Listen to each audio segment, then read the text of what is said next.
ঘটনা তো ঘটেছিল আরো দুদিন, গতকাল ভিডিও ভাইরাল হয়েছে তার দুদিন আগে।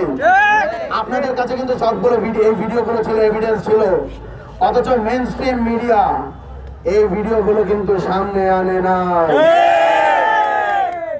আমরা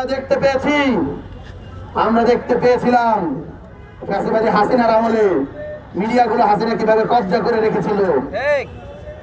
এখন তো মনে হচ্ছে হাসিনা গেছে, মিডিয়াগুলো হাসিনার কোল থেকে নেমে অন্য দলের কোলে সযত্নে আশ্রয় নিয়েছে, শেল্টার নিয়েছে, তাদের ম্যান্ডেট প্রচার করছে, তাদের এজেন্ডা প্রচার করছে।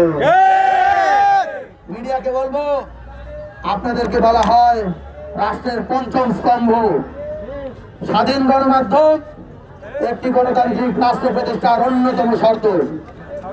গণমাধ্যম যাতে স্বাধীনভাবে চলতে পারে সেই জন্য ইন্টারিম গভর্নমেন্টের যিনি তথ্য উপদেষ্টা রয়েছেন মাহফুজ আলম, তিনিও ছাত্রদের ম্যান্ডেট নিয়ে উপদেষ্টা হয়েছেন।